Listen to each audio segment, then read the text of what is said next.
Assalamualaikum warahmatullahi wabarakatuh. Bertemu lagi dengan saya Sri Surahno. Sebelum belajar kita mulai, mari kita baca basmalah. Bismillahirrahmanirrahim. Semoga dengan bacaan tadi Allah memudahkan segala usaha kita untuk memahami ayat-ayat Allah.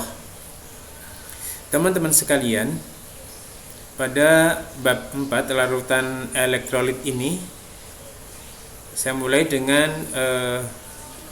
indikator, yakni yang pertama mengidentifikasi sifat larutan elektrolit dan non-elektrolit melalui percobaan. Jadi harus dengan percobaan lebih dahulu. Karena kondisi pandemi yang sedemikian ini, maka tidak memungkinkan untuk melakukan percobaan, maka teman-teman bisa melihat YouTube ataupun video-video yang ada di internet, yakni mengidentifikasi larutan elektrolit. Kemudian yang kedua, mengelompokkan berdasarkan sifat daya hantar listriknya. Kemudian yang ketiga, kenapa atau menjelaskan penyebab kemampuan larutan elektrolit. Kemudian yang keempat, mendeskripsikan larutan elektrolit itu dapat berupa senyawa ion dan senyawa kovalen. Berdasarkan daya hantar listriknya, larutan elektrolit larutan dibedakan menjadi dua, yakni larutan elektrolit, yakni larutan yang dapat mengantarkan arus listrik, dan yang kedua larutan non-elektrolit, yakni larutan yang tidak dapat menghantarkan arus listrik. Kemudian berdasarkan kekuatan daya hantar listriknya, larutan elektrolit dibedakan menjadi satu, larutan elektrolit kuat, daya hantar listriknya kuat. Yang kedua, larutan elektrolit lemah, daya hantar listriknya lemah. Jadi kalau bisa dirangkum, larutan berdasarkan daya hantar listriknya, ada yang elektrolit kuat, ada yang lemah, dan juga yang non-elektrolit. Nah, demikian. Elektrolit kuat, kenapa elektrolit kuat bisa menghantarkan arus listrik? Nah, sebabnya adalah atau penjelasannya adalah larutan elektrolit kuat, seluruh molekulnya terurai menjadi ion-ion atau terionisasi sempurna yang ditandai dengan satu arah tanda panah reaksinya. Jadi ini, lihat ini NaCl. Ini kalau dilarutkan di dalam air, ini kan solid artinya padatan. Ini dia akan dilarutkan dalam air, akan terionisasi menjadi Na plus dan Cl minus. Nah, seperti ini. Elektrolit kuat, ini kalau dihubungkan dengan suatu arus, ini ada sumber arus searah, kemudian kita nyalakan saklarnya, maka di sini akan elektron akan mengalir sehingga melalui larutan ini, sehingga larutan ini bisa mengantarkan arus listrik ditandai dengan nyala lampu dan juga gelembung yang ada di sini. Ini kalau elektrolit kuat. Jadi nanti, nah seperti ini penjelasannya. Kemudian apa saja yang termasuk dengan elektrolit kuat? Ada asam, HNO3, HBr, HCl, H2SO4. Sedangkan basanya NaOH, KOH, LiOH, BaOH 2 kali. Nah, maka harus dihafalkan. Kemudian larutan elektrolit lemah, yakni tandanya kalau kita lakukan percobaan seperti ini adalah gelembungnya biasanya sedikit. Gelembungnya tidak sebanyak elektrolit kuat. Kemudian daya hantar listriknya karena lemah, maka di sini lampu di sini tergantung dari daya listrik searah tersebut. Kalau memang voltasenya tinggi, bisa menyebabkan lampunya nyala walaupun redup, sangat redup. Jadi tergantung dari berbagai macam atau besarnya voltase dari arus searah tersebut. Semakin besar voltasenya, maka akan menyebabkan gelembungnya di sini akan relatif lebih banyak, tetapi relatif bisa bila dibandingkan dengan yang elektrolit kuat. Kalau ini biasanya gelembungnya sedikit, kemudian lampunya tidak cukup untuk nyala, biasanya seperti itu. Kalau digunakan arus listrik yang sedang-sedang saja, tidak terlalu besar. Jadi mengapa gas gelembungnya sedikit, nyala lampunya redup atau mati? Nah, jawabnya adalah pada larutan elektrolit lemah, sebagian molekulnya terurai menjadi ion-ion. Ingat, sebagian molekulnya saja, jadi tidak sempurna. Ya, ditandai dengan arah tanda panah persamaan reaksinya. Karena sedikit ion-ion yang menghantarkan arus listriknya, maka daya hantarnya lemah. Jadi ion-ionnya sangat sedikit. Maka di sini asam asetat CH3COOH aqueous, artinya dilarutkan dalam air, tanda panahnya double kanan dan kiri menjadi H+ dan CH3COO-. Nah, seperti itu. Lanjut. Kemudian macamnya ataupun jenisnya, ada beberapa larutan yang termasuk elektrolit lemah ini. Yang pertama adalah asamnya H2CO3 HF, asam klorida, CH3COH HCOOH. Jadi ini adalah turunannya. Ini asam asetat, ini asam semut atau turunan dari CH3COH. Kemudian basanya NH4OH, AlOH3 dan ZnOH. Nah, kalau yang elektrolit lemah ditandai dengan nyalanya sangat redup atau mati. Lanjut. Kemudian pada pembahasan kali ini, nah, kita bisa lihat di sini jenis larutan, ada yang kuat, ada yang lemah, ada yang non elektrolit. Maka di sini silahkan teman-teman mengidentifikasi, kemudian bisa dihafalkan yang larutan asam-asam kuat dengan derajat ionisasi yang tinggi. Biasanya dia kalau ditulis Ka sangat besar atau mendekati 1, maka tidak dituliskan Ka-nya. Ini asam ya, H2SO4, HNO3. Tapi kalau misalkan A-nya itu sekian kali 10 pangkat min, nah seperti itu, maka dia biasanya adalah lemah ataupun kategorinya bisa dikatakan sangat-sangat lemah. Oke. Ini reaksi ionisasinya. Ingat, kalau dia kuat, elektrolit kuat, maka searah NaCl menjadi Na+ dan Cl-, NaOH Na+ dan OH-, KCl K+ dan Cl-. Kemudian kalau yang lemah di sini terionisasinya ingat, dua arah, bolak-balik, ke kanan dan ke kiri. Nah, ini ke kanan, NH4OH, NH+ dan OH-, HCN, H+ dan Cn-, AlOH, Al3+ dan OH-. Nah, demikian.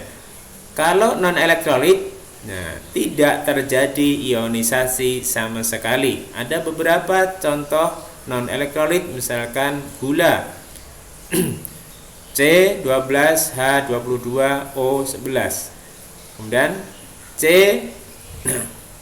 ini macam-macam glukosa, macam-macam glukosa, ada selulosa, maltosa dan seterusnya. Itu macam-macam gula, itu biasanya adalah non elektrolit. Kemudian ini CONH2 dua kali, ini adalah urea.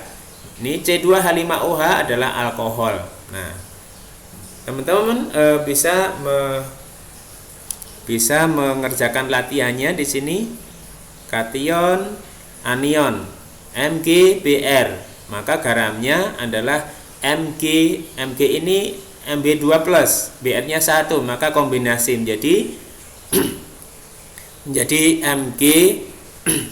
Jadi saya tulis di sini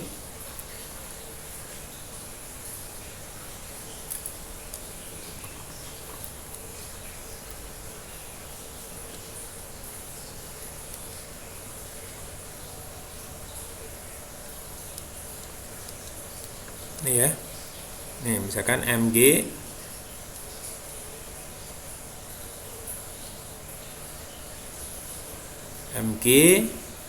kemudian Br MgBr, Mg-nya 2+, Br-nya 1, berarti adalah MgBr Br2. Nah, ini contoh saja ya, karena sudah ada di kunci jawabannya reaksi ionisasinya seperti ini. Jadi kalau misalkan MgBr2 jadi akan menjadi Mg2+ dan Br-, maka bisa dituliskan di sini akan menjadi reaksi ionisasinya adalah menjadi Mg2+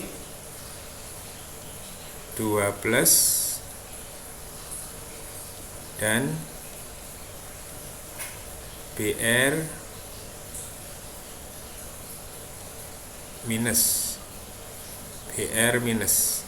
Nah, seperti itu. Ingat tanda panahnya. Ingat ya, tanda panahnya harus seperti ini. Ini. Karena dia kuat, maka tanda panahnya 1 saja. Jadi MgBr2 maka ditulisnya seperti itu. Tanda panahnya nanti 1 saja. Jadi seperti ini. Nah, seperti ini tanda panahnya. Oke, lanjut. Kemudian kalau kita lihat senyawa elektrolit itu bisa berwujud senyawa ion, bisa juga berwujud senyawa kovalen. Tetapi kovalennya di sini adalah senyawa kovalen yang polar. Kalau yang non polar itu tidak bisa mengantarkan arus listrik. Ingat ya, ion dan kovalen. Ingat, ion apabila salah satu dari unsurnya logam, itu maka ion. Ingat. Tapi kalau kovalen polar, jadi cara membedakan polar itu adalah dengan melihat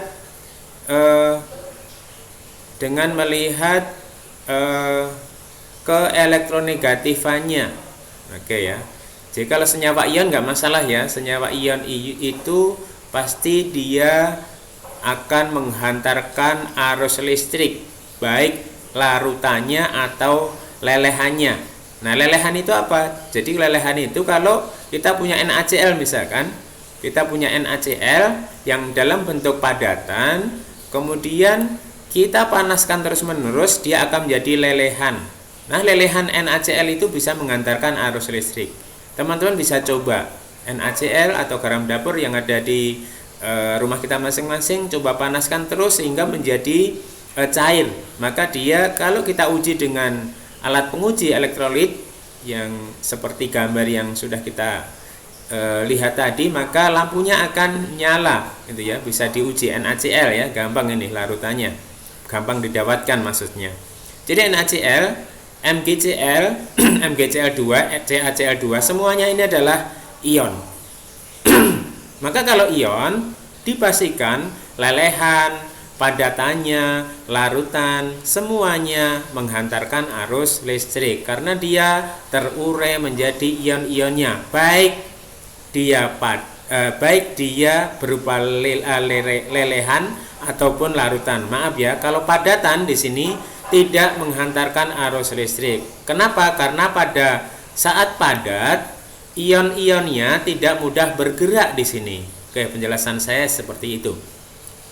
Kemudian untuk kovalen, ingat ya, kovalen kita lihat, kovalen itu adalah senyawanya terdiri dari non logam dan non logam. Ingat di sini tidak ada logam sama sekali. Dan nah, kovalen di sini kita bisa dibedakan menjadi dua, ada yang polar non polar. Nah, kalau terdiri dari dua unsur seperti ini, kalau polar berarti keelektronegatifannya selisihnya sangat jauh, berbeda jauh atau berbeda, maka akan polar. Tapi kalau sama, misalkan O2, H2, Cl2, nah itu karena sama-sama elektronegatif atau elektropositifnya, maka dia non polar. Nah, kita pastikan dulu pengertian non polar, polar non polar harus sudah paham dulu. Nah, maka nanti akan pelajari lagi ya kalau kita misalkan belum paham gitu ya. Untuk padatannya pasti tidak bisa mengantarkan arus listrik karena padatan di sini baik ion ataupun kovalen, ion-ionnya sangat rigid itu padat ataupun tidak mudah bergerak, rigid ya, rigid itu tidak mudah bergerak karena padat ya, rapat gitu ya. Antar ionnya rapat.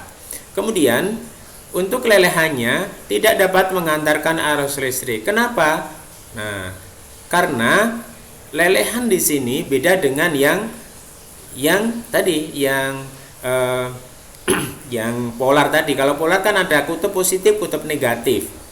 Itu ya, maksudnya ion di sini ya, pasti ada ion positif, ion negatif. Tapi kalau di sini HCl lelehan itu hanya dipol positif, dipol negatif. Itu tidak memungkinkan untuk menghantarkan arus listrik karena bergeraknya lelehan di sini itu tidak, maksudnya tidak sempurna seperti ion positif dan negatif. Jadi di sini tidak cukup untuk menghantarkan arus listrik karena di sini sifatnya hanya dipol positif dan dipol negatif. Jadi seperti itu. Kemudian larutannya bisa mengantarkan arus listrik. Kenapa dipol positif negatifnya? Karena ada larutan, maka larutan tersebut merenggangkan antara dipol positif dan negatif sehingga bisa menyebabkan terjadinya hantaran listrik. Maksudnya bisa menghantarkan. Karena yang menghantarkan adalah sebenarnya muatan positif dan negatifnya, tetapi di sini hanya dipol. Dipol tidak sempurna seperti ion positif dan negatif seperti ini. Nah, maka bedanya seperti itu. Sedangkan yang non polar, ini yang non polar, senyawa kovalen yang non polar, padatannya tidak bisa, lelehannya tidak bisa, larutannya juga tidak bisa. Maka, nah ini kita bisa ikuti cara menuliskan reaksi ionisasinya. Jadi H2S menjadi H plus, jumlahnya 2, S min, seperti itu dan seterusnya. Demikian paparan dari saya, mudah-mudahan bermanfaat. Assalamualaikum warahmatullahi wabarakatuh.